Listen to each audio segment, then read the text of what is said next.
Hello everyone. जो previous videos में हमने किया था एक्लियूड्स डिवीजन लेमा थ्योरम जो आपके एग्जाम में आती थी 2 मार्क्स की, उसके रिलेटेड फाइंड द एचसीएफ हम निकालते थे। अब ओनली एक मेथड नहीं है, बहुत सारे मेथड है एचसीएफ निकालने की। जैसे फर्स्ट मेथड तो मैंने करवा दिया बाय एक्लियूड्स लेमा थ्योरम, और जो आज मैं करवाने लगा हूँ वो है prime factorisation method. This is also find the HCF. HCF निकालने के लिए जहां एलसीएम के लिए भी ये मेथड यूज किया जाता है, it is the most common method, that is the prime factorisation. Prime factorisation के लिए फाइंड एचसीएफ और हम एलसीएम क्या है फाइंड आउट कर सकते हैं। ठीक है, ये आपने बात ध्यान रखनी है। ठीक है, आपको ये मैंने बता दिया था एचसीएफ क्या होता है, highest common factor, highest common factor है, और जो मेरा एलसीएम है वो है लोएस्ट कॉमन फैक्टर। ये आपने ध्यान रखना है। एचसीएफ की बार फुल फॉर्म भी पूछ लेते हैं, what is the full form of HCF and LCM. तो आपको HCF is the highest common factor and LCM is the lowest common factor. ठीक है, ये आपने बात याद रखनी है। अब इसको हम अप्लाई कैसे करते हैं, ये अप्लाई करेंगे हम by helping a tree method. ठीक है, वैसे सिंपल क्लासेस में तो आप लाइन लगाकर ही करते थे, वो भी आपको थोड़ा सा बता देता हूँ जैसे आप करते थे।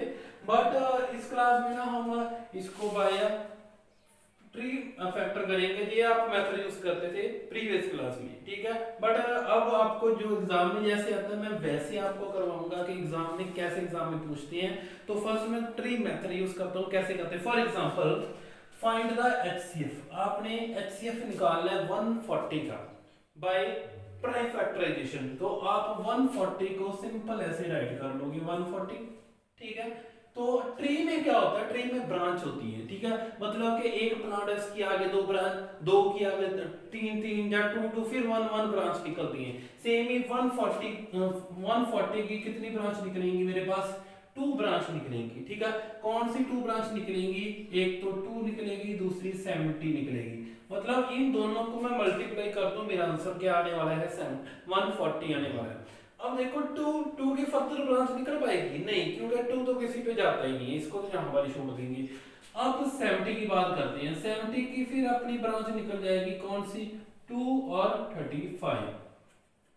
2 और 35 ये ब्रांच 2 निकल गई। मतलब ट्री है, ट्री आके ग्रो कर रहा है। कैसे ग्रो कर रहा है, 140 की 2 ब्रांच 2 एंड 70, 70 की आगे फिर 2 एंड 35, 35 को 2 से मल्टीप्लाई करो 70 आ गया। 35 की फिर आगे ब्रांच निकली 5 एंड 7, तो ये आपका फिर ब्रांच बन गई 5 एंड 7, इसकी फिर आगे 2 ब्रांच आ गई। इस केस में देखो हो क्या रहा है, ब्रांच निकल रही है, मतलब इन दोनों को मल्टीप्लाई करिए 140 बन गया, दोनों को मल्टीप्लाई किया 70 बन गया, दोनों को मल्टीप्लाई किया 35 बन गया। अब इनकी ब्रांच और पॉसिबल है, ये हमारे क्या है प्राइम नंबर, और प्राइम नंबर की कभी भी ब्रांच नहीं होती, उनका जो कॉमन फैक्टर है वो 1 रहता है, इसलिए इनकी कोई भी ब्रांच पॉसिबल नहीं है। तो आपका मेथड है जो ट्री मेथड है जहां पर कंप्लीट हो गया। अब इसको राइट कैसे करना है, देखो राइट करने के लिए हमने क्या यूज करना है, और जो आपके इस साइड जितने भी आंसर आए हैं लास्ट पे वो आप इसको राइट कर दोगे। मतलब क्या है, 2 मल्टीप्लाई 2 मल्टीप्लाई 5 मल्टीप्लाई 7, ये आपका आंसर आ जाएगा। ठीक है, उसके बाद मैंने क्या लिखना है, प्राइम, जहां लिख लो एलसीएम ऑफ 140, 140 का एलसीएम। 140 का एलसीएम कैसे आएगा, तो ये मेरे लिखे हुए हैं equal to 2 multiply 2 multiply 5 multiply 7। Sorry, LCM नहीं लिखेंगे, इसको प्राइम फैक्टराइजेशन लिखेंगे। पीएफ में लिख देता हूँ प्राइम फैक्टराइजेशन, जहां भी एचसीएफ फर्स्ट का एलसीएम भी मैं निकाल सकता हूँ, सॉरी एचसीएफ नहीं निकाल सकता। ठीक है, और इसके जो प्राइम फैक्टराइजेशन फर्स्ट में निकाल लिए मैंने ओनली 140 की ओनली प्राइम फैक्टराइजेशन। ठीक है, बाकी सब में हम करेंगे 26 और 91 में। तो ये आपको क्लियर है प्राइम फैक्टराइजेशन कैसे निकालनी है, बाय ट्री मेथड। ठीक है, बहुत आसान मेथड है, एग्जाम में कैसे आता है, यहाँ पर आपको मान लो ये आपको मिस दिया होगा, इसको फिल करना है जहाँ पर क्या आएगा, तो आप ट्री मेथड यूज करके देखोगे 2 को कितने से मल्टीप्लाई करूं मेरा 70 आए। ये आपका क्वेश्चन 1 मार्क्स में आ जाता है कि फिल इन दी ब्लैंक्स में। ठीक है, क्योंकि मोस्टली हमारा पैटर्न ही ऐसा हो गया है कि fill in the blanks, MCQ सब कुछ आने लगा है अब भी हमारी बोर्ड की क्लास में, तो ऐसा क्वेश्चन पॉसिबल है उसमें। क्लियर है। उसके बाद सेकंड हम करते हैं, सेकंड में वो करते हैं 26 एंड 91 का एलसीएम भी निकालना है हमने और एचसीएफ भी निकालना है, दोनों चीजें निकालनी है हमने। Find the HCF and LCM of 26 and 91। पहले मैं 26 का निकाल लेता हूँ। 26 के कौन से पेयर बनेंगे, एक तो 2 बनेगा और दूसरा 13 बनेगा, इसके आगे पॉसिबल नहीं है, तो मैं क्या लिखूंगा 26 इक्वल टू 2 मल्टीप्लाई 13 लिख दिया मैंने। ठीक है, उसके बाद मैं 91 के चेक कर लेता हूँ। 91 के पहले 3 पे गया और इस देख लो कितने पे जाएगा, 3 से 3 पे नहीं जाएगा, सॉरी 7 पे जाएगा 91। ठीक है, ये 13 पे जाएगा, 13 7 जा 91। तो इसमें भी आगे प्राइम नंबर आ गए, इनके कोई फैक्टर नहीं बनेंगे आगे, तो इसका मैं लिख देता हूँ 91 इक्वल टू 7 मल्टीप्लाई 13। अब बात करता हूँ एलसीएम क्या आएगा और एचसीएफ क्या आएगा। ठीक है, पहले मैं एचसीएफ की बात कर लेता हूँ। एचसीएफ क्या आएगा, एचसीएफ होता है हाईएस्ट कॉमन फैक्टर। हाईएस्ट मतलब कि सबसे बड़ा कॉमन क्या है, इन दोनों में सबसे बड़ा है 13 मेरा एचसीएफ आ गया। ठीक है, अब आता है lowest common factor. L is a lowest common factor. Lowest common factor में 13 तो आएगा ही आएगा, ये लोएस्ट है, बट बाकी को भी हम नहीं छोड़ेंगे क्योंकि लोएस्ट में कम से कम तो वो भी फैक्टर हैं 2 एंड 7, तो इनको भी मैं राइट करूंगा। इनको मैंने राइट कर लिया, तो इसका जो आंसर आएगा वो आपका होगा एलसीएम ऑफ 26 एंड 91। मल्टीप्लाई कर लो कितना आएगा, 13 2 जा कितना, 13 2 जा आपका आ गया 36। ठीक है, यहाँ सिंपल कर लो, अगर मल्टीप्लाई करनी है तो 13 7 जा 91 होता है और 91 को 2 से कर लो 182 आपका आंसर आ गया। 182 is the LCM of 26 and 91 and जो एचसीएफ है वो आपका 13 आ गया। जो थर्ड पार्ट है वो आपके लिए तीनों का निकाल कर आपने कमेंट बॉक्स में बताना है इनका एलसीएम और एचसीएफ कितना आएगा। ठीक है, हम नेक्स्ट क्वेश्चन पे चलते हैं। नेक्स्ट क्वेश्चन में है कि एचसीएफ एलसीएम नहीं है, बट उन्होंने थोड़ा सा हमें आसान और कर दिया। उन्होंने हमें दो चीजें गिवन दे दी। दो चीजें कौन सी गिवन दी है, एचसीएफ आपको दे दिया 2 नंबर का, 2 नंबर उन्होंने दे दिए 306, 657 इक्वल टू 9। इन दोनों नंबर का एचसीएफ कितना है, 9 है। एलसीएम वो कहते हैं हमें निकाल कर दो। जब भी ऐसा क्वेश्चन आए जिसमें 2 नंबर गिवन दिए हो, एक एचसीएफ जैनसिंग दिया हो, तो आपने फार्मूला यूज करना है product of 2 number, product of 2 number equal to HCF multiply LCM. ये आप फार्मूला यूज करोगे, product of 2 number equal to HCF multiply LCM. अब देखो प्रोडक्ट ऑफ 2 नंबर, ये 2 नंबर है, इनका प्रोडक्ट करना है। 306 मल्टीप्लाई 657 इक्वल टू एचसीएफ मुझे दिया है 9, एलसीएम मैंने क्या है निकालना है, लो राइट कर लो, क्रॉस मल्टीप्लाई करो, आपका एलसीएम इक्वल टू कितना आ गया 306 मल्टीप्लाई 657 ओवर 9। ठीक है, इनको सॉल्व कर लेते हैं। सॉल्व करो, 9 से ये कट हो जाएगा, 306 कितना आएगा 9 3 या 27, 9 3 या 27 और रिमेनिंग रहेगा 394। तो इसको मल्टीप्लाई कर लो, 34 मल्टीप्लाई 657, इसको आप सॉल्व कर लेना, आपका आंसर आएगा मे बी 22338 आपका आंसर आएगा। This is the LCM.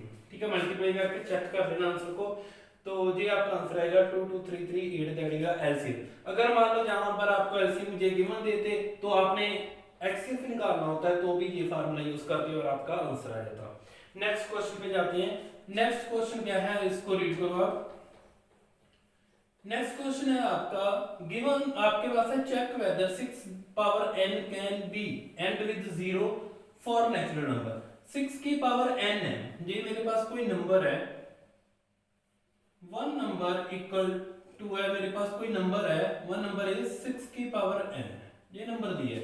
वो कहता है 6 की power n is the natural number, that's 1 2 3। अगर मैं यहाँ पर 1 करूं, 2 करूं, 3 करूं, तो लास्ट में चांस है 0 आने के या नहीं है, ये हमें चेक करना है। अब पहले मैं बता देता हूं जीरो कब आता है। If last digit is 0, then number is divisible by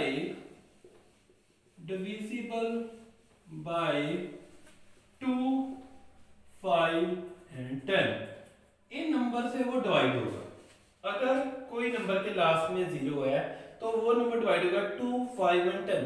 मैं चेक कर लेता हूं कि इसके कोई फैक्टर हैं। 6 के फैक्टर में से 2, 5 एंड 10 आ रहा है या नहीं आ रहा। अगर तो आता होगा तो आपका आंसर करेक्ट है। लो चेक कर लेता हूं। 6 की power n prime factorisation of 6 की power n equal to 2 multiply 3 की पावर n। फैक्टर कौन से बन रहे हैं 2 और 3, बट हमें क्या चाहिए, हमें चाहिए थे ओनली 2, 5 एंड 10। 2, 5 एंड 10 चाहिए थे, तो आपने चेक किया कि 2 एंड 3 आ रहे हैं, but 5 is not factor of 6, so 6 power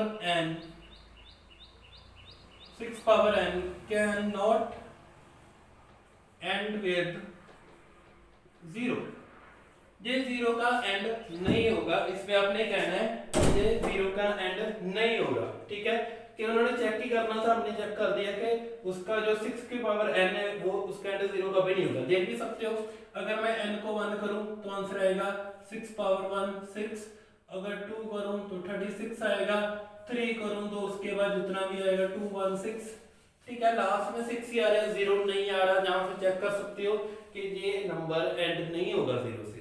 ठीक है, लास्ट क्वेश्चन पे जाते हैं। द मोस्ट इंपॉर्टेंट क्वेश्चन, जो लास्ट वाला क्वेश्चन है वो इंपॉर्टेंट क्वेश्चन है हमारा। उस क्वेश्चन में क्या कह रहे हैं कि इस केस में है there is circular path around sports field. एक खेत है वो सर्कुलर पाथ का है। ठीक है, मान लो ये फील्ड है मेरी और सर्कुलर पाथ की है। Sonia take 18 minute. जो सोनिया है, Sonia take 18 minute cover 1 round. Sonia क्या करती है 18 मिनट में एक इसका राउंड कवर कर लेती है।